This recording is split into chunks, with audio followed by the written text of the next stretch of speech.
Un fils sage accueille l'instruction de son père avec respect, mais le moqueur ignore la réprimande avec arrogance.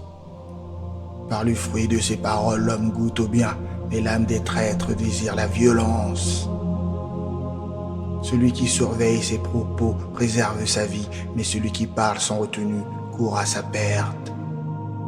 L'âme du paresseux languit dans ses désirs inassouvis, mais l'âme des diligents est comblée. Le juste abhorre les mensonges, tandis que le méchant se couvre d'infamie et de honte. La justice garde celui qui marche dans l'intégrité, mais la perversité conduit le pécheur à la ruine. Il est des gens qui se prétendent riches sans rien posséder, et d'autres qui feignent la pauvreté tout en ayant de grands trésors. La richesse d'un homme peut racheter sa vie, mais le pauvre n'a pas à craindre de réprimande. La lumière des justes brille avec allégresse, mais la lampe des méchants s'éteint. L'orgueil ne mène qu'à des disputes, mais la sagesse réside chez ceux qui acceptent les conseils. La richesse mal acquise s'évanouit, mais celui qui l'amasse peu à peu voit son trésor croître.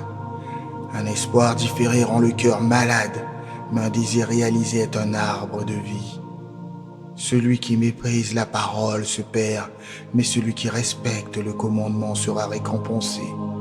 L'enseignement du sage est une source de vie pour détourner des pièges mortels.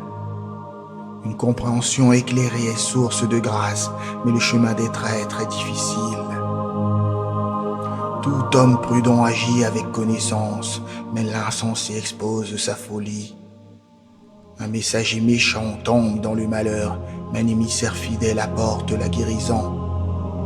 La pauvreté et le déshonneur attendent celui qui rejette la correction, mais celui qui accepte la réprimande est honoré. Un désir réalisé est doux à l'âme, mais les insensés abordent et s'éloignent du mal. Celui qui marche avec les sages deviendra sage, mais celui qui se complaît avec les insensés s'en trouvera mal. Le malheur poursuit les pécheurs, mais le bonheur récompensera les justes.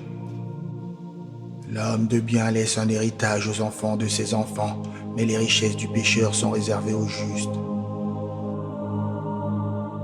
Le champ des pauvres produit une nourriture abondante, mais beaucoup périssent, faute de justice.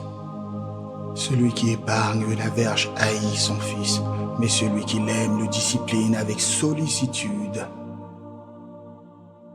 Le juste mange à sa faim et satisfait son appétit, tandis que le ventre des méchants souffre de privation.